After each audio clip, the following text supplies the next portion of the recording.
Here's how I save 50% of my income at 24 years old. Before you go, I barely live, I don't have enough money. What do you mean save 50%? Relax. This is just documents. Plus, maybe get helpful tips towards your finances, personal budget, and hopefully you'll save a little bit more. Maybe early retirement, buying your first home, investing, whatever it is. This video is to help you understand that it can be done. One, and that's understanding your finances. Understanding your current situation is crucial. It's like setting a goal but not knowing when you start it. Or it's like preparing for a marathon. So you got to know where your starting point is. You need to track your spending. That's the most important thing. That's the first step. Every penny, doesn't matter. You need to understand where your money is going on a monthly basis. It might seem tedious and takes some time, but trust me, it's eye-opening where you see your money going.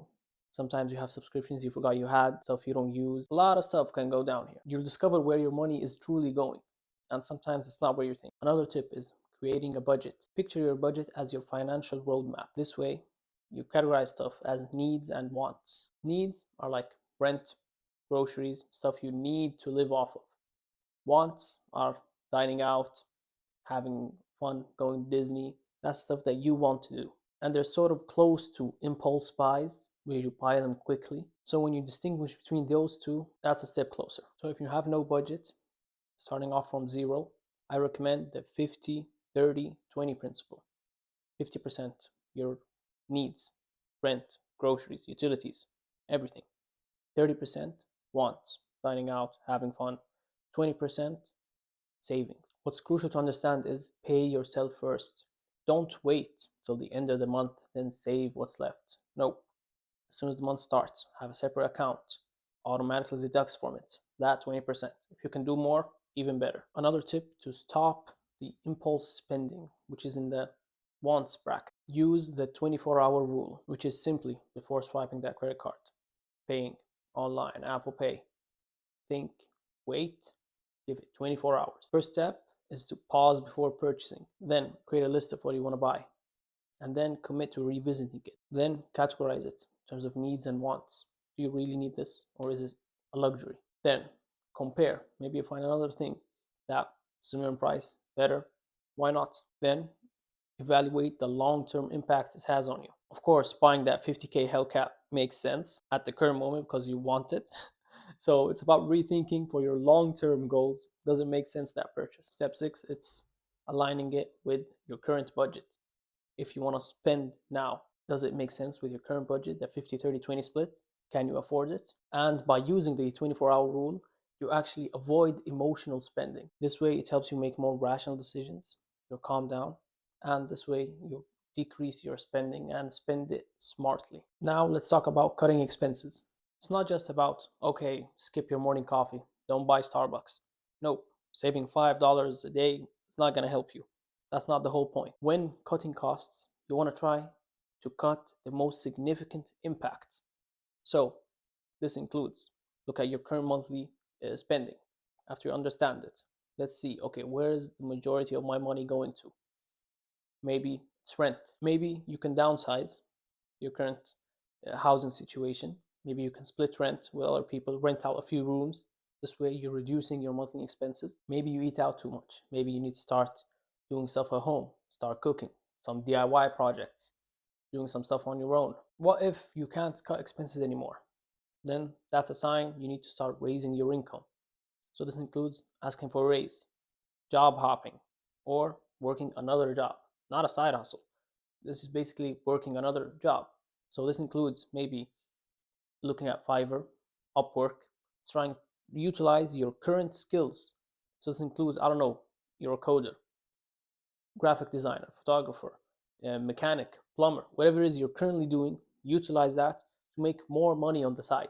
You don't need to create new skills and learn new stuff. No, if you already have a job, you probably have some skills. Most probably there is demand for those skills. So simple as that. Try to find more stuff on the side. This way you increase your income so that you can save more. And the key to actually saving more is automating it. Don't think about saving.